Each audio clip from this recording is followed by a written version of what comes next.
So hello to everyone and hi to all the new faces. I noticed there were lots of new sign-ups for this evening. It's great to have you here. And this is our fortnightly webinar series. And for those of you who don't know me, my name's Rahini Bajekal and I'm Head of Communications and a nutritionist at work at Plant-Based Health Professionals UK, which is a community interest group dedicated to the promotion of a whole foods plant-based diet.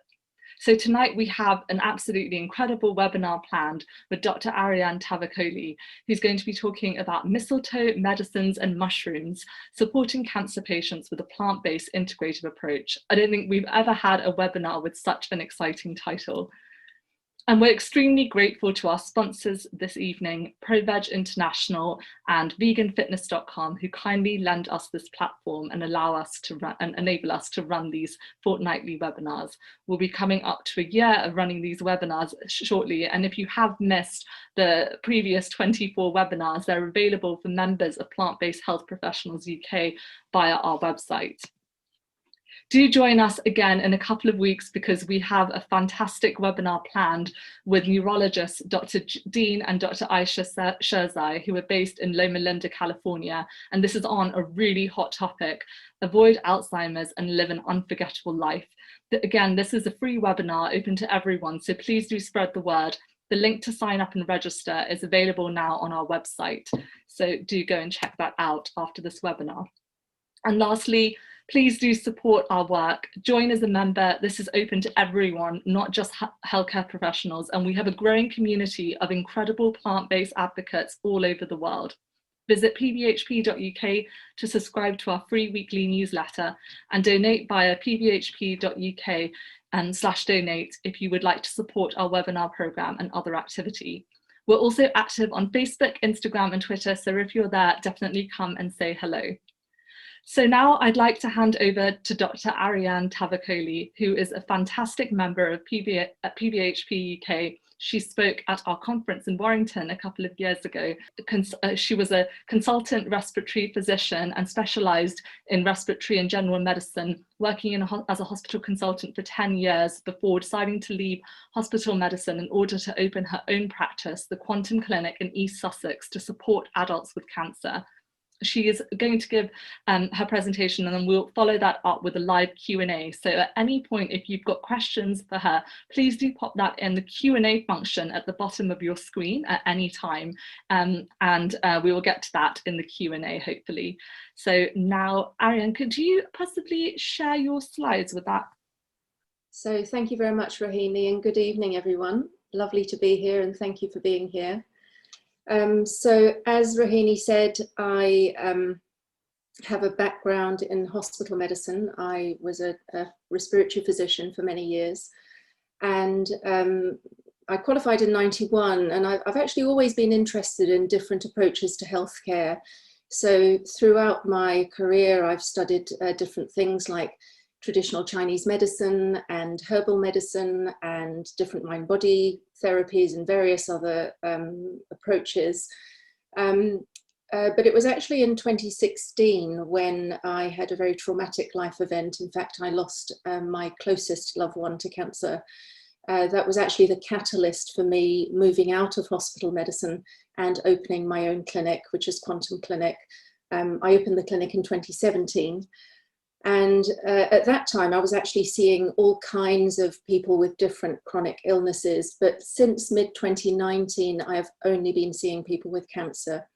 And I use an integrative approach to support them, which we'll be talking about this evening.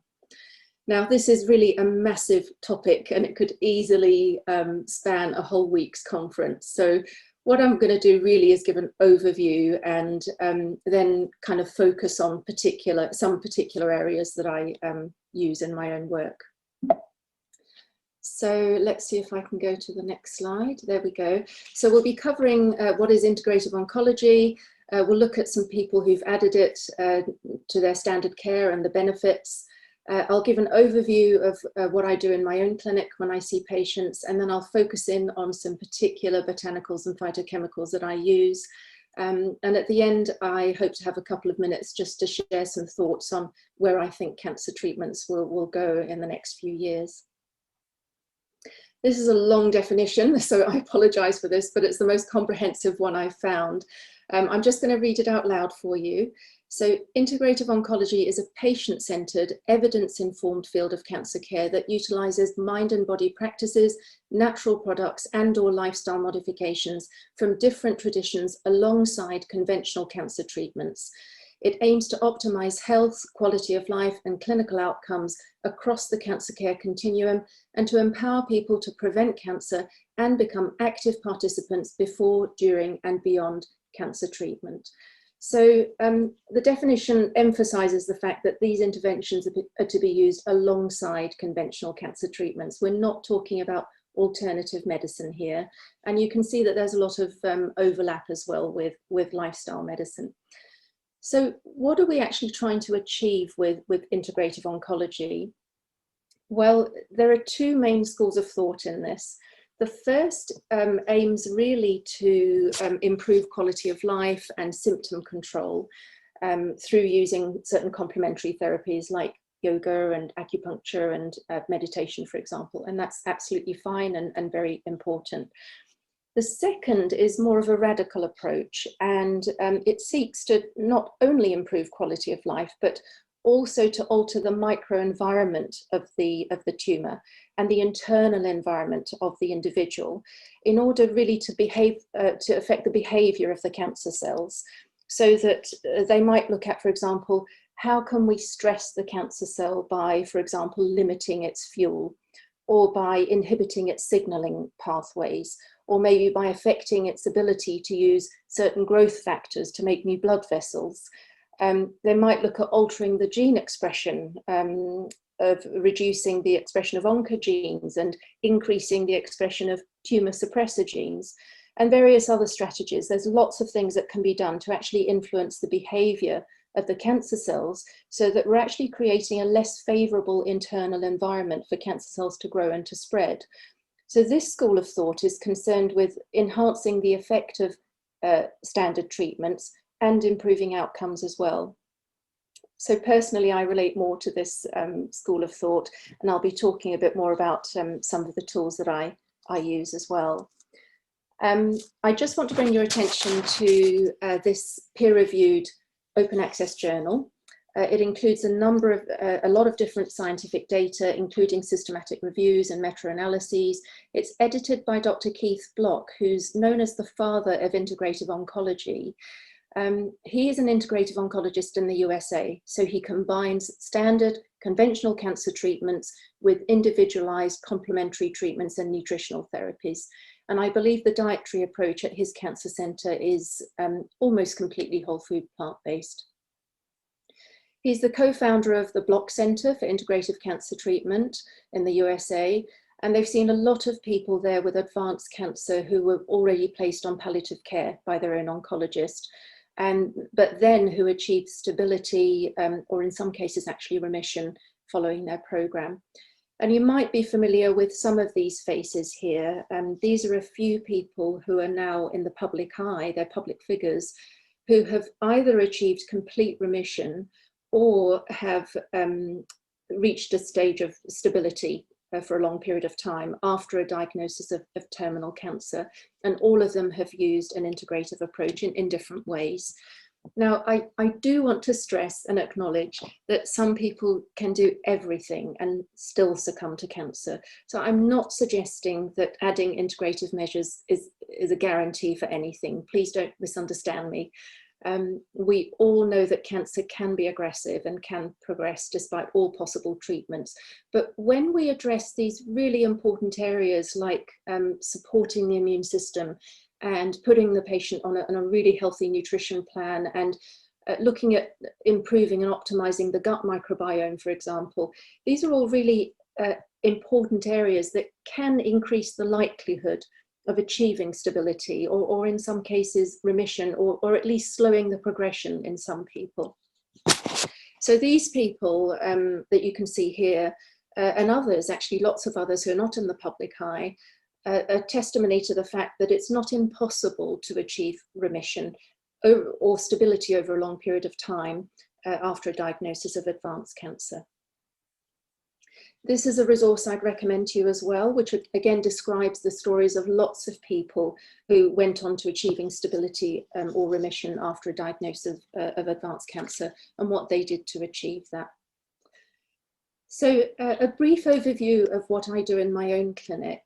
And I would say that probably about 3/4 of the people I see have already done a lot of research before I see them. And most people will already have actually moved on to a mainly plant-based diet before I see them, although a lot of them will still be eating fish, a word about that later. But I always start with the basics. Even if the patient tells me they've covered these themselves or with another health professional, I still go through all these areas in the first appointment, because I often find that there can still be areas that can be improved, and sometimes my advice might be quite different to what they've heard before from other professionals. So starting with basics is absolutely my first step in the appointments. In terms of nutrition, I recommend whole food plant-based nutrition to my patients with cancer. So that's based on a diet of natural, mainly unprocessed plant foods comprising legumes and vegetables and whole grains and fruits and nuts and seeds, with an emphasis on diversity of colour. And I just want to focus on 2 particular areas of nutrition in a minute, namely saturated fats and fish. But before I do that, I just first want to show you this recent data with UK figures. This is from Professor Tim Key's publication in the BMJ last year, showing the % of cancer cases in the UK attributable to different environmental exposures. And you can see that being overweight is a significant contributor to the development of cancer. And this publication actually cited 2 randomized controlled trials that did not show an association between fat intake and the risk of developing breast cancer. One of those was this TOP study from 2006, which followed up 48,000 postmenopausal women for 8 years. And actually, they did find some non-significant trends suggesting a reduced risk of developing breast cancer associated with a low-fat dietary pattern. And the researchers did state that a longer follow-up period might yield more definitive results. Now, we do have important data on mortality and risk of recurrence, which wasn't mentioned in the BMJ article. And this paper from 2017 is in fact the follow-up data from the same population of 48,000 postmenopausal women, looking at the mortality figures of those who did develop breast cancer over a 16-year follow-up, so a longer follow-up period. And they found that the mortality rates were significantly reduced by almost 50%, that's 50%, in women who were consuming a low-fat diet following a diagnosis of breast cancer. And then this top meta-analysis on nearly 10,000 patients with breast cancer showed a 23% reduced risk of recurrence in those eating a low-fat diet after a breast cancer diagnosis. And the study at the bottom there is one on the risk of developing, in this case, ovarian cancer. This was involving almost 1 million women, and it showed an increased risk of developing ovarian cancer in those on a high-fat diet. And unfortunately, this wasn't included in that BMJ article either. And one of the mechanisms by which cancer cells use fat in order to propagate has been identified in this study from Barcelona, which confirmed that saturated fat is actually an essential factor in initiating the spread of cancer. So they identified cancer cells with high levels of this fatty acid receptor called CD36. And they found that CD36 is a marker of metastatic cells, and that lots of different cancers are dependent on CD36 for actually spreading and metastasizing. They also showed that cancer cells that initiate metastasis were highly sensitive to dietary saturated fats. And I have to say, it's really not surprising to me that high-fat diets lead to progression and metastasis, because the fat pathways are something that I look at with all of my patients in the first appointment. There's in fact lots of pathways that cancer cells use in order to bring in saturated fats and to use them as fuel and to progress.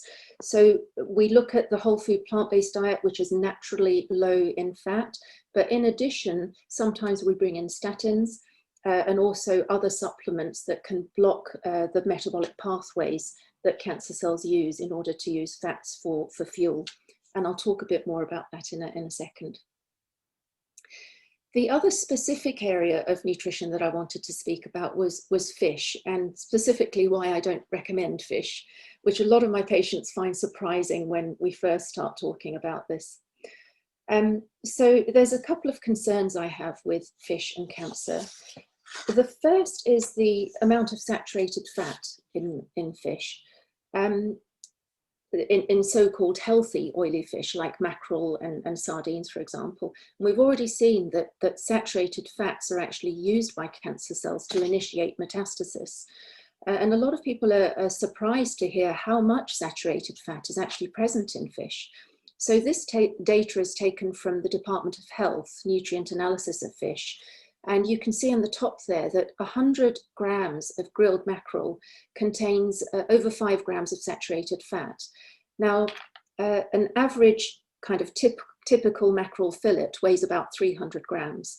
So the saturated fat content of one portion of mackerel would be over 15 grams, which is almost the total amount of the recommended daily saturated fat intake for women, just from one serving of grilled mackerel. Now, omega-3 fatty acids are very important for health, of course, and fish are touted as a healthy food because of their high omega-3 content. And it is true that fish store a lot of omega-3 in their flesh. They obtain this by eating marine algae that produce the omega-3. The problem is that in recent years, our oceans have become so vastly polluted, and in particular with microplastics.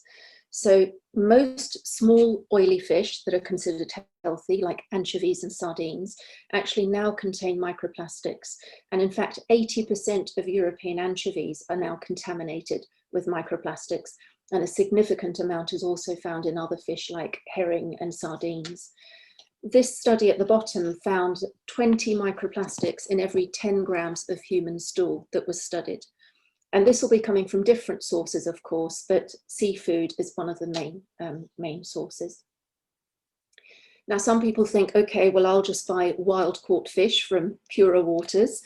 But the problem again is that the oceans are so terribly polluted that it's really difficult to find pure areas without contamination.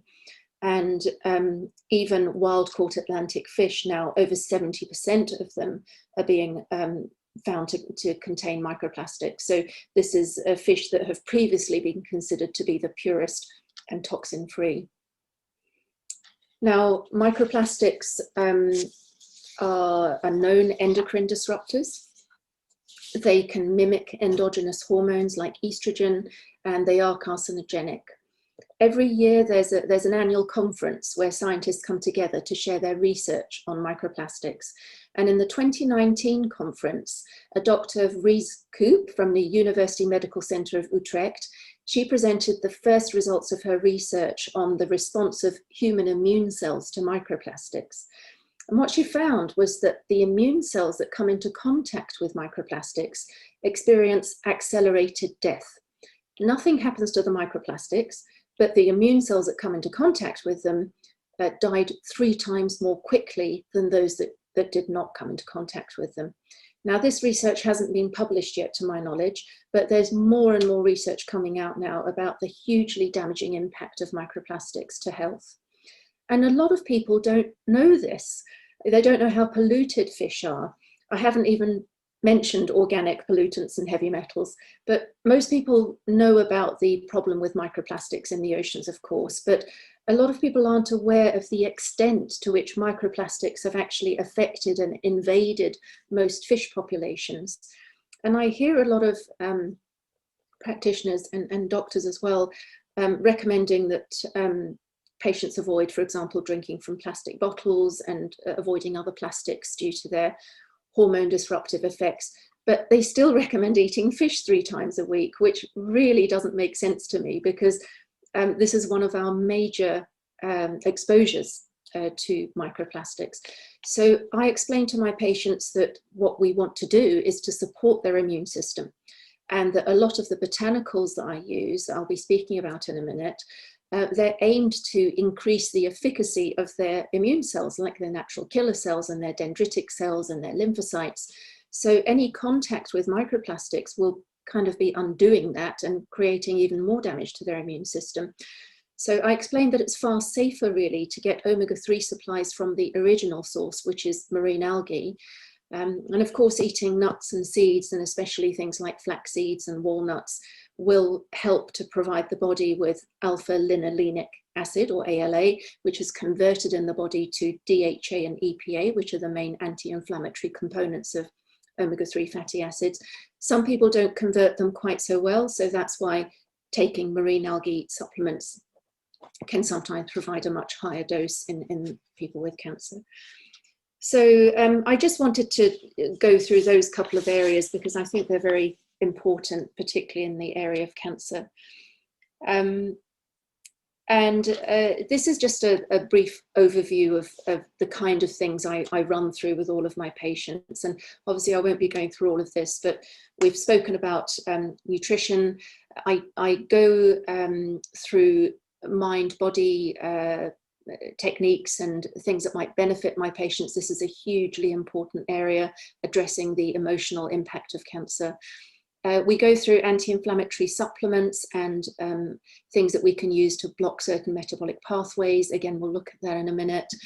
I offer some integrative therapies in my clinic, which I won't go through now. And I also offer some functional medicine testing, in particular focusing on the gut microbiome, hormone metabolism, and micronutrient analysis. So this is very detailed testing. So just to talk a little bit about the metabolic pathway blockers, there are really lots and lots of laboratory and clinical studies on the use of both natural compounds and also what's called repurposed drugs on targeting cancer cell metabolism. When I say repurposed drugs, what I mean is medicines that are commonly used for other conditions, but that also have anti-cancer activity. And so a lot of these studies have shown that these agents can block certain metabolic pathways, they can block cancer cell growth and spread, but we don't have large randomized controlled trials. And so that's why they're not talked about in oncology clinics and they're not in national protocols, etc. But considering the dire prognosis of people with a stage 4 diagnosis, and considering that it can take years and years for randomized controlled clinical trials to come out, if they ever do become available in this area, it's not unreasonable for people, if they want to consider the use of low toxicity drugs or natural compounds, to look at inhibiting some of these pathways. And this would again be alongside their conventional treatment. So in the appointment, we go through a lot of tables and a lot of rows of all these different pathways that we want to inhibit. And I've just put a few examples up here for you. So the ones in yellow are a couple of pathways used by cancer cells in glutamine metabolism. Just to summarize, there are 3 main nutrients that cancer cells use for fuel. Glucose, or sugar, is one that most people know about, but also saturated fats that we've just discussed, and also glutamine, which is an amino acid. These are 3 major fuels that most cancer cells will use. And these are the agents that have been shown to block or inhibit these pathways.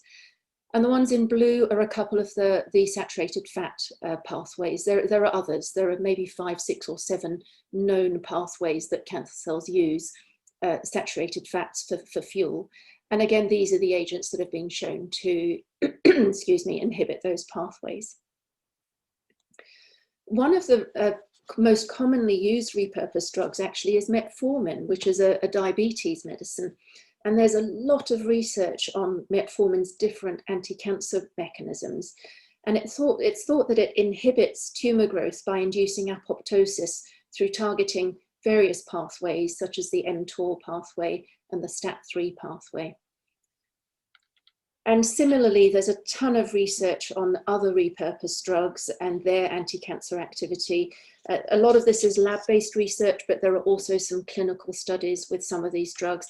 Now, I don't prescribe these. In the UK, only oncologists can prescribe for cancer.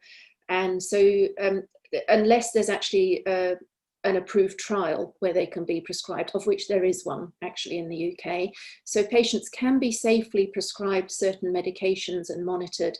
And of course, it's really important that their oncologist and their GP are aware of what they're taking, and that also any possible interactions can be looked at with their current treatment. So I've put up a couple of references here for you. There are many, many others, but there's a couple there in case you want to look into this in more detail. So coming on to the natural compounds, we have botanicals and phytochemicals. When I say botanicals, I'm referring to the whole plant. So for example, whole herbs or many different plant foods. And phytochemicals is referring to the isolated extract from the whole plant. So then we're talking about things like resveratrol and berberine and quercetin. There are many phytochemicals with anti-cancer activity, and many of them are multitaskers, and they act on lots of different points on the cancer cell metabolism. Things like quercetin and curcumin and berberine and resveratrol and honokiol, these are all multitaskers. I use all of these and many others, like, for example, sulforaphane from broccoli sprouts and boswellia from frankincense, because plants and phytochemicals can actually intervene at every stage of the hallmarks of cancer, every stage. There's a huge amount of data on this, on these different phytochemicals. We'll look at some of that in a minute. So really, we're using nature's pharmacy here. And we're using it in high dosage with the aim of altering the tumor microenvironment. So just looking at one of those phytochemicals, quercetin. Quercetin is a pigment that's found especially in red-colored foods. It gives the deep pigment to foods. So foods like berries and grapes and cherries and red apples, but it's also present in many other plant foods. There's a high content in particular in red onions. So one red onion will contain about 50 milligrams of quercetin. But for the purposes of use in cancer patients, we'd be looking more like 2 grams a day. So 2,000 milligrams a day. We're talking about high doses here. And I've put up a few references here for you to see, but there's literally so much more. There's a lot of research showing exactly what quercetin does. So you can see that it's been shown to reduce inflammation in various pathways. It inhibits this VEGF or vascular endothelial growth factor, which is used by cancer cells to make new blood vessels. So it inhibits new blood vessel formation. It inhibits inflammation, and it increases cell death, cancer cell death, or apoptosis through different pathways here. It does many other things. It has an effect on DNA, so it can turn oncogenes off, and it turns tumor suppressor genes on. It's also been shown to make cancer cells more susceptible and more sensitive to chemotherapy and radiotherapy. So similarly, there's a huge amount of data for other phytochemicals as well. So really, we are using nature's pharmacy here, which is absolutely amazing. I want to say a few words about mistletoe, which is another commonly used plant in integrative oncology. You'll probably be familiar with mistletoe in the context of Christmas, but it might be news to you that actually European mistletoe has been heavily researched for its anti-cancer properties. And these 3 components of mistletoe are thought to be responsible for its mechanism of action. Now, in Europe, and especially in places like Germany and Switzerland, mistletoe is widely used as an adjunct to standard treatment in cancer, like chemotherapy and radiotherapy, both to reduce side effects of those treatments, but also to improve outcomes. And probably about 3/4 of people diagnosed with cancer in Europe will at some point be on mistletoe therapy. So it's pretty huge over there. Mistletoe is probably the most studied integrative therapy in the world. In the UK, it's unlicensed and it's not recognised to hold any therapeutic value at all, despite the fact that there are nearly 800 scientific publications, over 40 randomised controlled trials, 8 large randomised controlled trials, at least at the time when I did this search, which is in fact about a year ago. So these numbers I'm sure have gone up since then. Several systematic reviews and 1 meta-analysis showing a significant survival advantage when mistletoe is used alongside as an adjunct to standard treatment. Remember, we're talking about integrative treatments being used alongside standard treatment. This isn't an alternative treatment. So a lot of these papers showed that mistletoe improves quality of life. It's been shown to improve appetite, to reduce weight loss in cancer, to improve sleep and improve mood. Mistletoe is excellent at temperature regulation. So cancer patients who really feel the cold or who have night sweats, all of that disappears within a couple of months of using mistletoe, in my experience. Mistletoe helps to reduce the side effects of treatments and also the symptoms of cancer as well, the common cancer-related symptoms. In a lot of studies, it's been shown to reduce risk of relapse and improve survival. It's a strong immunomodulator. It works on those natural killer cells and dendritic cells and enhances their efficacy. And it's been shown to have a direct cytotoxic action as well. So this is a phase 3 trial looking at the quality of life in advanced pancreatic cancer patients. And those treated with mistletoe did better on 7 out of the 9 symptom scales. So aside from dyspnea here and constipation here, there was a significant improvement in all the other symptoms that they looked at that are so common in people with advanced cancer, like fatigue and nausea and pain and insomnia and appetite loss. And this is another phase 3 trial on over 200 patients with advanced pancreatic cancer, showing a significant survival benefit when mistletoe was added to the standard care. And, you know, unfortunately, I think we're really quite behind in this country when in this area. And mistletoe is something that I think could be of great benefit to people, especially those with really advanced cancer, with those symptoms that are really difficult to get on top of. And I feel it's a real shame that mistletoe isn't licensed here and more commonly used, especially with all the data we've got on it already, really. So we'll see if things develop in that area. I hope so. Now I've got mushrooms in my title, so I better talk a bit about mushrooms. And again, there's a ton of research on medicinal mushrooms. So these are mushrooms such as reishi and turkey tail, shiitake, maitake, etc. These are strong, strong immunomodulators. So again, they upregulate natural killer cells and they shift the immune system actually from what's known as a Th2 weighted system to a Th1 weighted system. It basically means it makes the immune system less cancer friendly.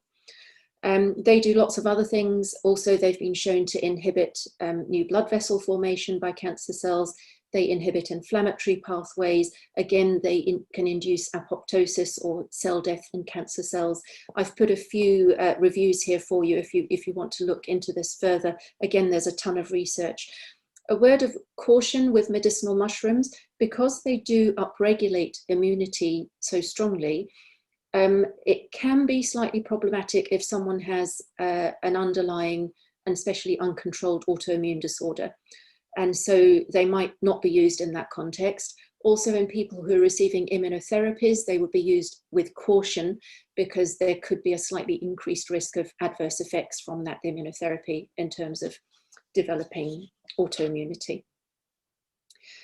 This is a meta-analysis in the use of reishi and turkey tail mushrooms as an adjunct in cancer.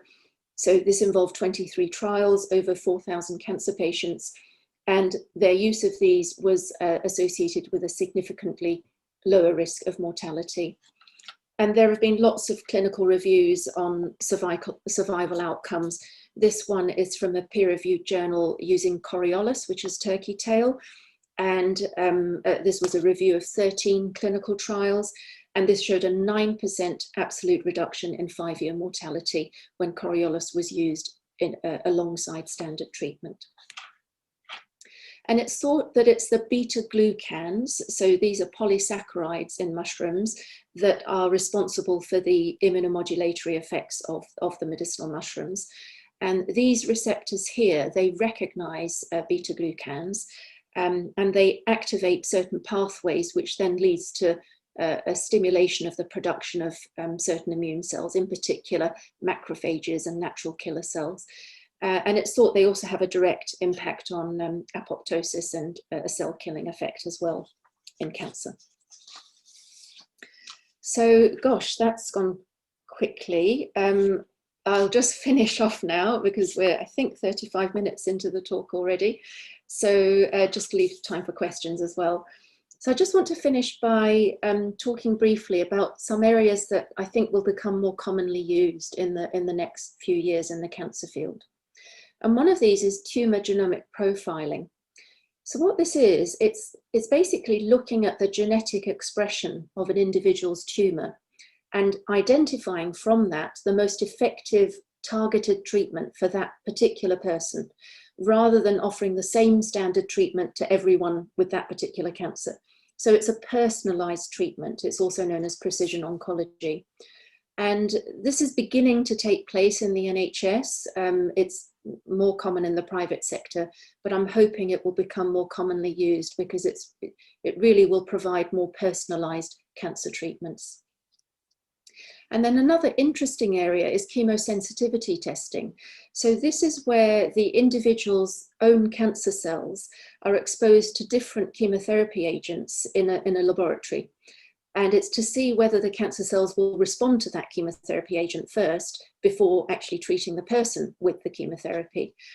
Now, it's possible that what happens in a Petri dish may not be what happens in the body, of course, but if a chemotherapy agent doesn't do anything at all to the cancer cells in the Petri dish, then it's almost certainly not going to work in vivo in the body. And therefore, potentially, we could remove the risk of giving a patient unnecessary and severe side effects from a treatment which is unlikely to be helpful. So again, I think that might be coming into more common use.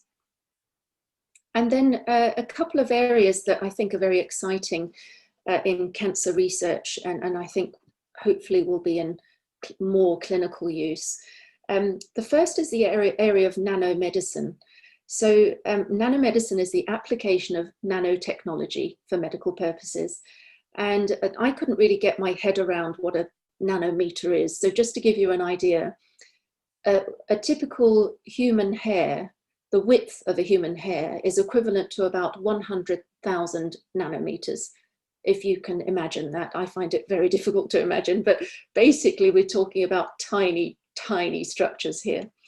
And an area that I find really fascinating is that of the use of magnetic nanoparticles. So, for example, the use of iron oxide nanoparticles, so metal nanoparticles.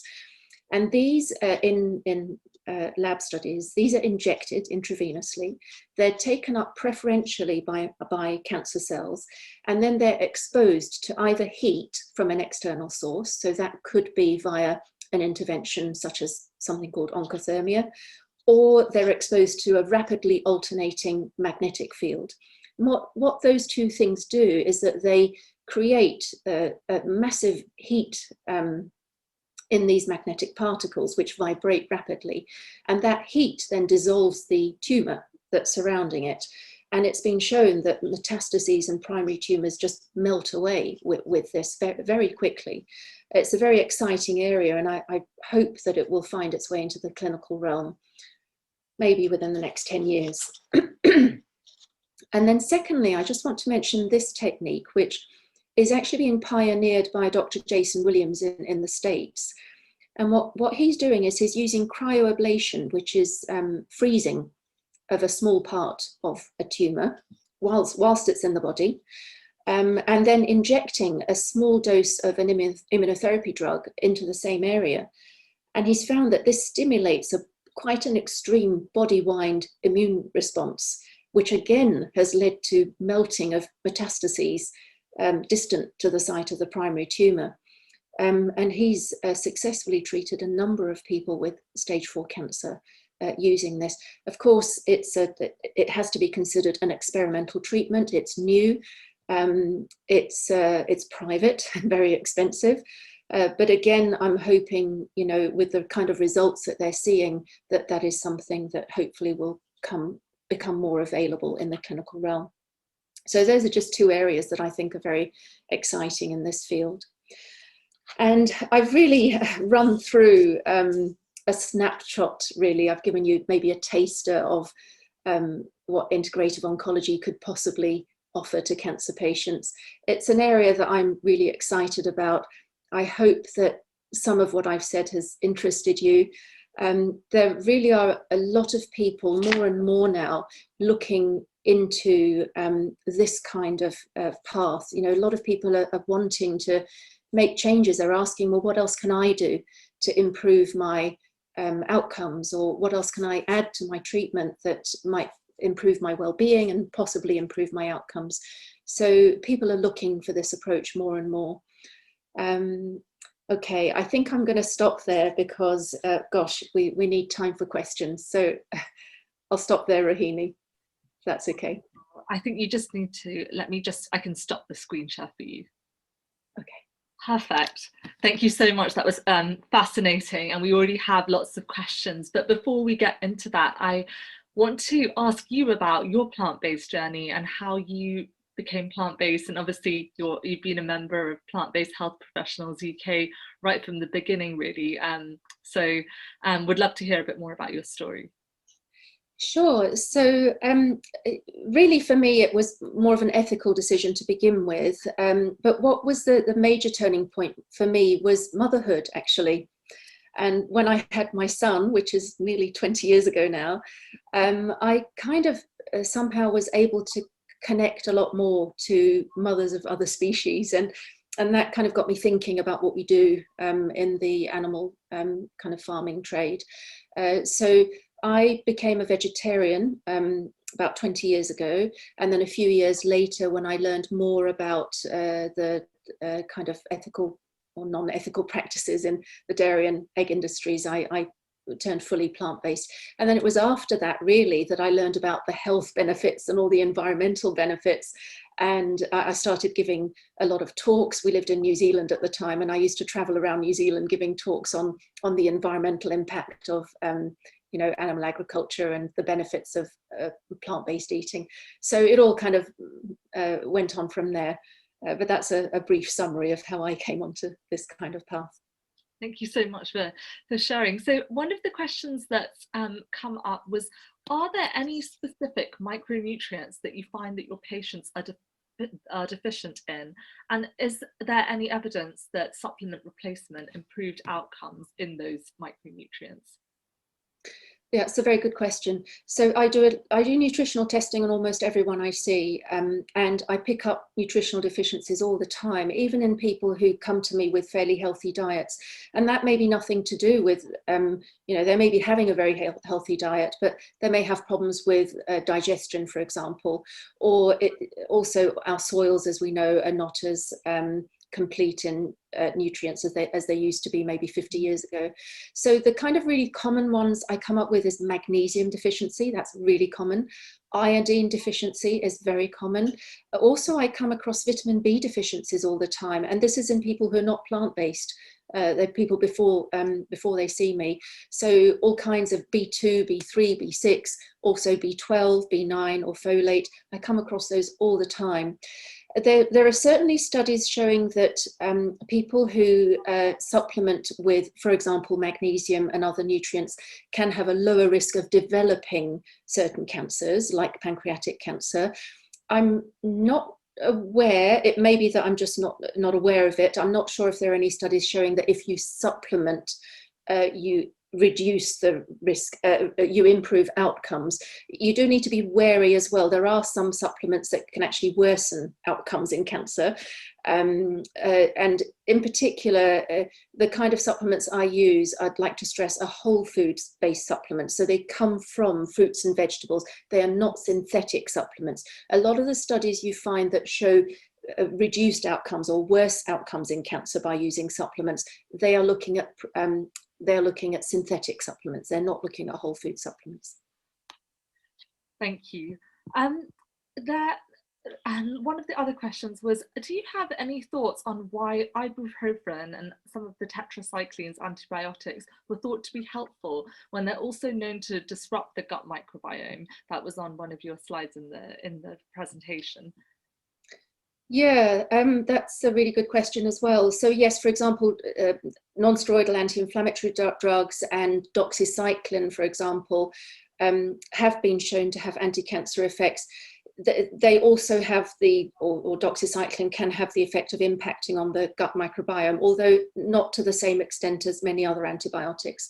So that's a separate thing. Obviously, all medications, including repurposed drugs, can have a list of potential adverse effects, you know, and at the end of the day, the patient has to make an informed choice whether they wish to take it or not. So there are doxycycline, for example, acts on cancer cell metabolism in lots of different ways. So it definitely does have anti-cancer effects, but it also can impact on the microbiome. Generally, when it's prescribed, it's 1 month on, 1 month off. And there's probiotics as well. And of course, fermented foods and everything to support the microbiome at the same time for people who choose to take it. Thank you. One of the questions that came in was why the next conference on integrative cancer care has such a strong focus on low carb diets, and what your thoughts are on that. Is there any data to support low carbohydrate diets? And yes, would love to know your thoughts on it. So I think when most people talk about the problem with carbs and saying low carb is that everyone lumps carbs into one group. But I think what everyone agrees on is that it's the processed, refined carbohydrates that are not beneficial for us. So that's what we want out of the diet. It's the white flours, it's the cakes and cookies, unfortunately, and all the processed stuff. Complex carbohydrates are very important for us. So that is vegetables, multicolored vegetables, and whole grains. So whole grains meaning quinoa and buckwheat and oats and brown rice or wild rice. There are studies, long-term studies, showing that people after a diagnosis of cancer who eat more whole grains have better outcomes. There's better survival outcomes in people who have more whole grains after a diagnosis of cancer. Now, when people talk about low carb diets in cancer, usually or often they're referring to ketogenic diets. So it's low carb, high saturated fat.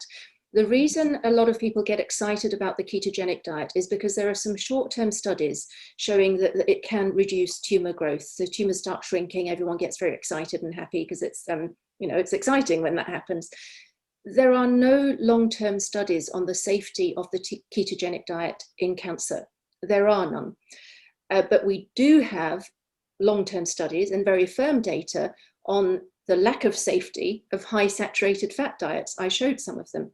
So we know that diets high in saturated fats in the long term is bad news for people with cancer. In the long run, it leads to much poorer survival, much worse prognosis. So I am not a fan of the ketogenic diet, I'm afraid. I've already explained that cancer cells use fat for fuel. We've looked at one of the mechanisms by which cancer cells spread through the CD36 receptor.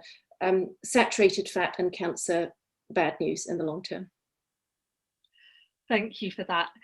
One of the questions that's come in, and I can see lots of people want it to be asked because it's clearly a problem, is from a lady who says, I am a band 5 NHS dietitian. Unfortunately, it's the norm to push milk, cream and butter when offering nutrition support to cancer patients struggling to maintain their weight. What would your approach be to this problem? Thank you. So what I explain to my patients is that one of the pathways we want to block in cancer is the IGF-1 pathway. It's on the tables that I look at with them. IGF-1 is insulin growth factor. This is a normal and natural hormone that's present in high levels in all dairy, in cheese, butter, milk, cream, etc. And we want to be blocking that. So I explain to my patients that it really doesn't make sense for us to be taking repurposed drugs and natural compounds to block it while you're actually eating it at the same time. Same with saturated fat. We're trying to block the cancer cells from taking it up. That's why we use statins and other compounds to block the cancer cells taking up the saturated fat. If you're eating it at the same time, then it's kind of counteracting that effect. That's one thing. The second thing is that often when people are diagnosed with terminal or advanced cancer, the main aim of nutrition in the conventional realm is just to give calories, to stop losing weight. And it doesn't really matter often where the calories come from. But the people who come to see me or seek an integrative approach actually want to improve their outcomes. So I say to them, where you get your calories does matter. So if you're taking in foods that are high in saturated fat and high in sugar and high in IGF-1, which after all is a growth factor, then you're not achieving your aim. So we're looking to block those pathways. I advise all my patients to come off dairy. In fact, most of them already come off dairy before they see me. Cheese is the last thing that most people can come off, but they usually do after they learn of the impact of IGF-1 and its important impact on cancer progression in a lot of cancers. Thank you, that's so helpful. And there are lots of specific questions about diet and cancer in the Q&A, and I would urge anyone who is interested that we already had also 2 fantastic webinars on this topic with Dr. Shireen Kassam, who's the founder of Plant-Based Health Professionals UK, did a brilliant webinar on prevention of cancer. And we also had a fabulous dietitian from Canada who works with cancer patients, who really delved in deep into the diet and really complements everything you've said, Dr. Tavakkoli, as well. So I would definitely, that's all in our members area. One of the things I'd love to pick your brain on is the role of fasting. Obviously, this has been, a really hot topic in the media, and I'd love to know what your thoughts are on that and the role in cancer, cancer and everything that you've discussed. Sure. So I think we do have good data that certainly intermittent fasting in patients with, for example, breast cancer can improve outcomes, and particularly around the time of treatment, particularly around the time of chemotherapy, it can certainly reduce the side effects of chemotherapy and enhance the effect of chemotherapy. So what intermittent fasting does is it increases the sensitivity of cancer cells. So it makes cancer cells more sensitive to chemotherapy, but it actually protects the healthy cells. So there's this kind of diversity in its action. It does one thing to the healthy cells, it protects them, but it makes the cancer cells, it stresses them out. So intermittent fasting is, for example, having your dinner early on in the evening and eating your breakfast late. So at least a 13-hour gap between meals at night. That's intermittent fasting. And then fasting around chemo, if it's possible to fast for maybe 24 hours before chemo. And when I say fast, I don't mean a dry fast. Fluids are important. So plenty of water, herbal teas, maybe vegetable broth. You don't want anything high in calories. So calorie restricted, just fluids, about 24 hours before chemo and on the day of chemo. And that has been shown to reduce side effects and improve outcomes as well. Thank you, that's really helpful. There was a question about how you can take mistletoe and how often is it in supplement form? Mistletoe, you can find it as oral drops, but I wouldn't recommend it that way. Almost all of the research is given as an injection. So mistletoe is given almost always as a subcutaneous injection in the tummy. It can be given intravenously as well. But in order to start it, you would need to go to a clinic. There are a few in the UK, mine is one of them, that offer mistletoe therapy. You would get started on it, you'd be shown how to self-inject, you'd be shown get up to the appropriate dosage for yourself, and then you'd be off and self-injecting 3 times a week. It uses a tiny needle, the same needle that diabetics use to inject insulin, so it's not a problem ongoing for most people. Wonderful, thank you. And since we have a question about this, and I suspect I'll know what you'll say, but I would love to know your thoughts on soya as well. There was a specific question about soya and breast cancer patients and whether it's safe and recommended. Sure. So there's a lot of confusion out there over soya, but the data is very clear actually. The data shows that people, particularly after a breast cancer diagnosis, the more soya you have, the more protection it confers actually. So soya does have phytoestrogenic action, but the phytoestrogens tend to block the cancer receptors rather than activate them.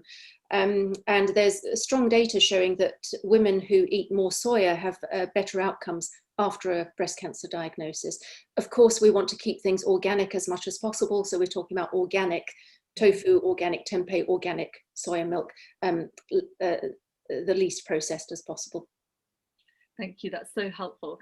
We have some really lovely compliments about the talk. Everyone saying it's been so informative, people have made loads of notes, thank you for an excellent talk, it's been fabulous. I'll send you all of those afterwards because I couldn't possibly read them all out. But you know, I'd love to wrap up by asking you, how can people learn more? I shared your Facebook page and your website, Quantum Clinic, but would love to know, you know, how can people learn more, and can they also work with you directly at your clinic as well? Yes, indeed.